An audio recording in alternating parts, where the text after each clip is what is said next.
Жұлдызды жаңалықтар, маңызды ақпарат білгіңіз келсе, сәттігін бағдарламасын жіберіп алмаңыздар.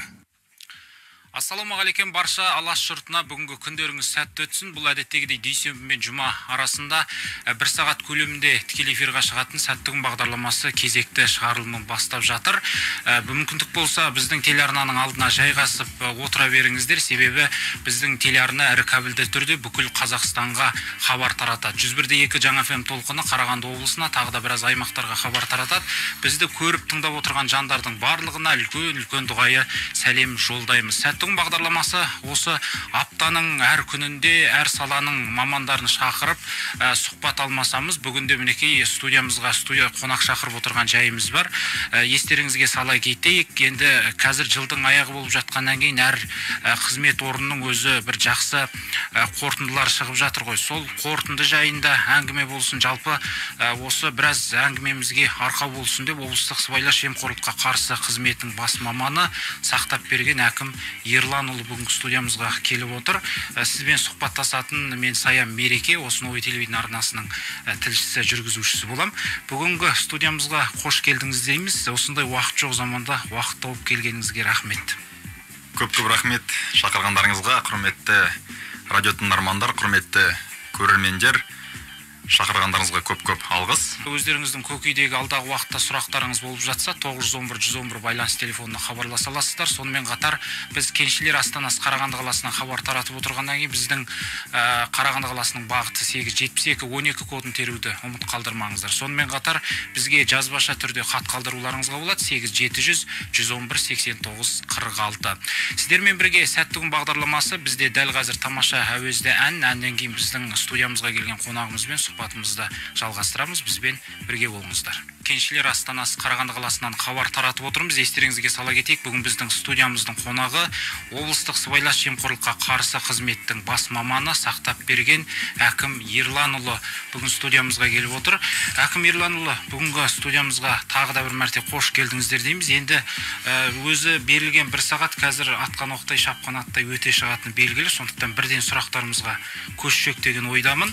Жалпы енді қайда мол қаражат пайда болса, сол жерге тамыр жайып кете беретін жемқорлық жайлы барлығымыз білеміз. Жалпы жемқорлық дегеніміз қайдан туындайды? Осыған бір тоқталып өтсеңіз, алғашқы сұрағымыз болсын.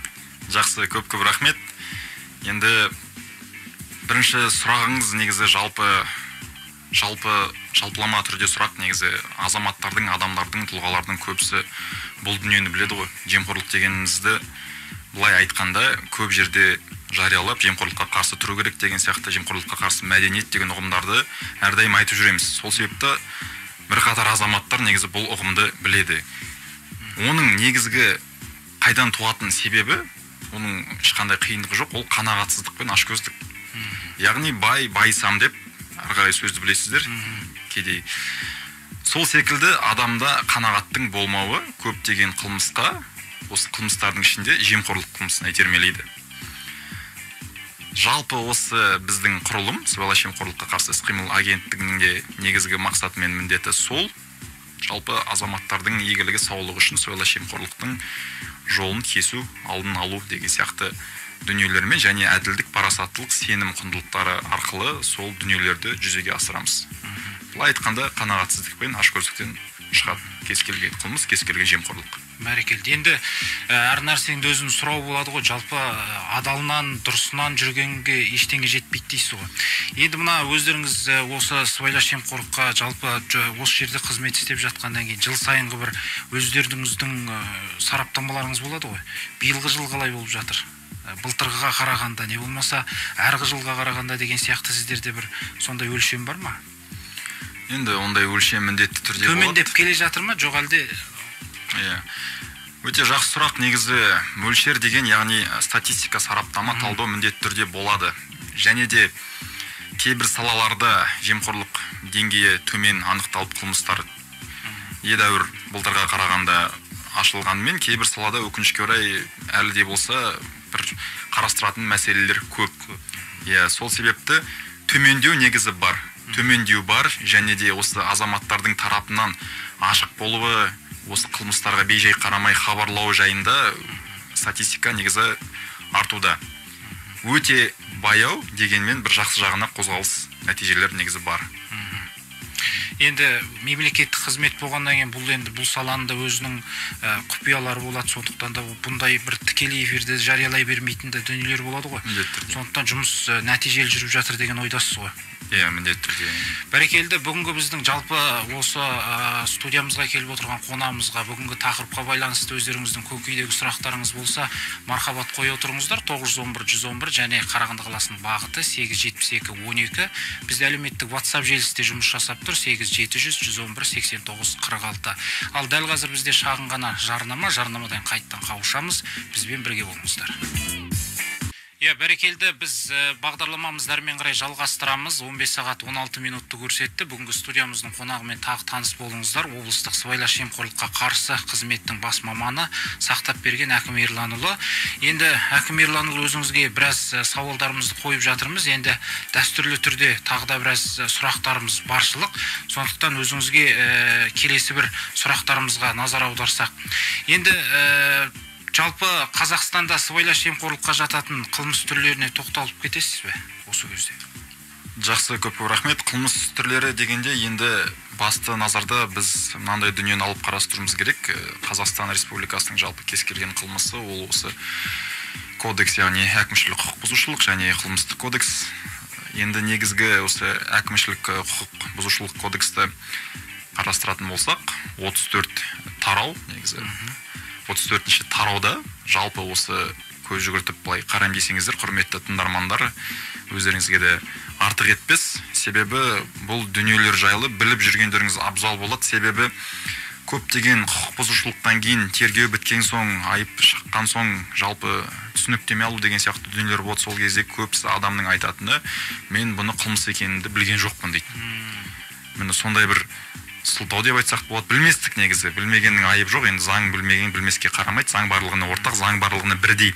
Сол себепті баршаларыңыз біліп жүргендеріңіз абзал. Әкімшілік құқық бұзушылық кодексті өздеріңіз бассаңыздар, 34-ші тарауды толық қарап танысып шығуға болады. Негізгі 6 бап, яғни ол 676-шы мысал бапталсақ, жеке тұлғалардың заңсыз сыйақы беруі, яғни қарапайым азаматтардың мемлекеттік лауазымды қызмет тұлғаларға сыйақы беруі деген сияқты дүниелер 200 айлық есептік көрсеткішпен жазаланады. Алған адам алған, яғни мемлекеттік қызметкер 600 айлық есептік көрсеткішпен сондай. Сосын заңды тұлғаға беру деген болады, яғни мемлекеттік қызметкерлер арасында 750, егер ол бір жылдың ішінде тағы да қайталанса 1500 деген сияқты айлық есептік көрсеткіш. Және де осы 680-ші бап басшылармен жемқорлыққа қарсы шараларды қабылдамау және осы жемқорлық қылмысын жасаған тұлғаларды мемлекеттік қызметке алу деген сияқты. Бұның өзі қылмыс болып жатады, әкімшілік құқық бұзушылық 100 айлық есептік көрсеткіштермен жазаланады. Және де қылмыстық кодекс бар. Қылмыстық кодекстің 15-ші тарауымен таныс болсаңыздар, жалпы сіздерге қажетті ақпарат сол жерде 361-ші баптан бастап, яғни өкілеттілікті теріс пайдалану, пара алу, пара беру деген сияқты, жалпы айтқанда 20-дан 80 есе айып параның сомасы төленеді және 5-тен 15 жылға дейін бас бостандығынан айыру қаупі бар. Жаңа өзіңіз айтқан осы баптың ішінде барлығы түсінікті жазылған дейсіз ғой? Түсінікті жазылған, ең басты және де ол қажет. Бәрекелді, рахмет тұшымды жауабыңызға. Енді қазір бізде жарнаманың уақыты келіп қалған екен. Жарнама бірер минут қана уақыттарыңызды алады. Одан кейін сіздермен қайттан қауышып, сұхбатымызды жалғастырамыз. Ең бастысы бізден ұзамаңыздар. Жаңа FM толқынымен Новое телевидение арнасында сәтті күн бағдарламасы. Күніңіз сәтті өтсін. Бәрекелді, күндеріңіз сәтті өтсін. 15 сағат 28 минутты көрсетуде. Бүгінгі біздің студиямызға келген қонағымызбен сұхбатымызды әрмен қарай жалғастырайық. Енді Әкім мырза, өзіңізге біраз сұрақтарды қойып жатырмыз. Сыбайлас жемқорлық фактісіне тап болған жағдай жалпы не істеу керек қарапайым адам? Жақсы, өте жақсы сұрақ. Ең басты азаматтарға қажет сұрақ. Егерде сіз мемлекеттік қызметшілер тарапынан сыбайлас жемқорлық көріністеріне тап болсаңыз, немесе заңсыз сыбайлас жемқорлық құқық бұзушылықтарының куәгері болсаңыз, онда сізге жалпы осы Қазақстан Республикасының сыбайлас жемқорлыққа қарсы іс-қимыл агенттігінің аумақтық департаменті, яғни біздің Қарағанды облысындағы Әлихан 12 мекенжаймен орналасқан департаментке жүгінуге болады. Екінші тәсілі ол электронды цифрлық қолтаңба арқылы gov.kz-пен шағымыңызды, яғни өтініміңізді қалдыруға болады міндетті түрде. Және үшіншісі, сыбайлас жемқорлыққа қарсы қызметтің бірыңғай колл орталығы бар. Яғни сол 1424 деген номер арқылы колл орталықтың, бұл орталық аптасына күніне 24-7 сағат үзіліссіз жұмыс жасайды. Соған хабарласып міндетті түрде жеткізулеріңізге болады. Яғни сыбайлас жемқорлыққа қарсы келіп түскен өтініш ақпараттық жүйеде, ведомствода тіркеліп, одан кейін оны немесе офицер, немесе қызмет басшылығы қарастырып, бұдан әрі өтінішті қылмыстық немесе қылмыстық емес деп бөлінеді. Егер арыз қылмыстық деп танылса, міндетті түрде ақпарат есепке алынады. Яғни есепке алып тіркеліп, белгіленіп, егер қылмыстық емес деп айқындалса, азаматтарға құқықтық сипатта хабарлама тиісті түсіндірулер арқылы өтініш беруге қайтарылады.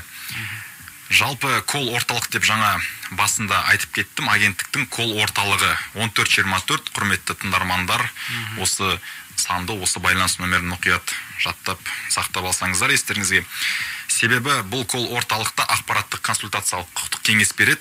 Яғни операторлар агенттіктің қызметі жайында сұрақтарға жауап беріп, сыбайлас жемқорлыққа қарсы қызметі мен оның қызметкерлеріне жұмысына қарсы шағымдар, ұсыныстар немесе пікірлер қабылдайды. Тек қана шағым емес, бұл жерге хабарласып ұсыныс, жалпы мемлекеттік қызмет туралы қатысты бір сұрақтарды да қарастыруға болады. Колл орталық енді бірқатар мәселелер бойынша кеңес береді. Бұл жерде сыбайлас жемқорлыққа қарсы іс-қимыл, қарсы қызметке жұмысқа орналасу қатысты, сыбайлас жемқорлыққа қарсы өндірістегі өтініштер мен хабарламаларды қарау деген сияқты. Жалпы сыбайлас жемқорлыққа қарсы қызметтің құзыретіне кіретін басқа да мәселелер бар. Ол жерде жасалып жатқан немесе дайындалайын болайын деп жатқан құқық бұзушылықтар туралы, сыбайлас жемқорлыққа қарсы қызметкерлердің заңсыз әрекеттері, кәсіпкерлердің арасында болған фактілерге қатысты әрбір хабарлама уақытымен тексеріліп, жеткілікті негіздер болған кезде тергеу басталады. Енді жалпы 101-дегі жаңа FM толқын тыңдап отырған біздің тыңдармандарымызға, біздің көрермендерімізге дәл осы сұхбатымыз өте қажет болған шығар деп ойлаймыз. Себебі бұндай жағдайға кез келген азамат тап болуы мүмкін ғой. Әлбетте. Сондықтан мінекей жаңа өзіңіз айтып жатқан орталықтарға хабарласып ақпарат алса болады, толыққанды. Енді тағы да бір мынандай дәстүрлі сұрақ туындап отыр. Енді білуімізше жалпы сыбайлас жемқорлыққа, құқық бұзушылық фактілері туралы хабарлаған адамға бір жолға ақшалай сыйақы беру жолы да қарастырылған. Өзіңіз тарқатып айтып берсеңіз осы жағын. Жаңа сөзімнің басында айтып кеттім, колл орталық 1424, тағы да бір қайталап өтем. Бұл осы колл орталыққа хабарласу арқылы және де азаматтарды ең бастысы ынталандыратын дүние. Яғни азаматтар тегін ғана хабарласпайды, осы мәліметті хабарлап, оған тиісті айыптар шығып, соттың үкімі, айыптау үкімі заңды күшіне енген кезде міндетті түрде көтермелеу біржолай ақшалай сыйақы түрде болады. Соның да себеп болар, немесе осы департаменттің аумақтық органдардың жұмыс жасауда болар. Қазір азаматтар, бас кезінде айттым, көздері ашық көкірек ойы, колл орталыққа хабарлау, тапсырма беру сияқты дүниелер жыл сайын артып түсті. Енді қысқаша айтып кетсем, мысалға биылғы жылда осы 10 айдың өзінде 25 мыңға жуық колл орталыққа хабар түскен. Оның жаңағы былтырмен салыстырғанда 12%-ға артқан. Соның 5300-і сыбайлас жемқорлыққа қарсы қызмет құзыретіне жатады.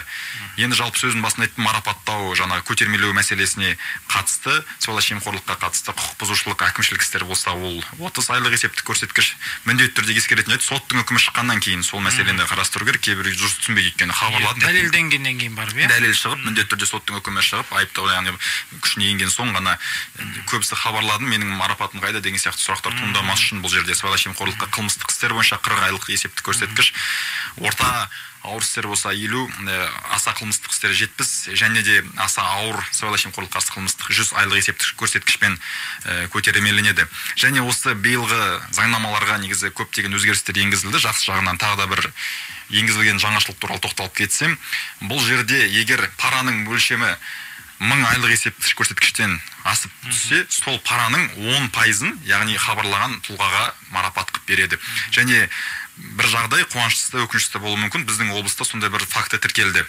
Яғни бір азамат белгілі бір қылмысқа қатысты өзінің хабарламасын 1424 колл орталығына беріп, заңды күшіне еніп, айыптау үкімі шыққан соң, параның сомасы 7,5 миллион теңге болды. Есесіне хабарлама берген адам 750 мың теңге 10%-ын өзіне алып отыр сыйақы ретінде.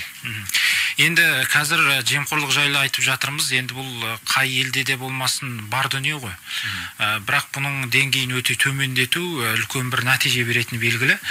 Сондықтан қазіргі жағдайда енді басшылықтарға бір мөлшер бар ма? Өзінің жаңағындай осындай суммада жаңағындай біреу бір жақын адамына беру мүмкін сыйлық ретінде. Не болмаса енді қазақ болғаннан кейін бір қымбат шапан жауы мүмкін.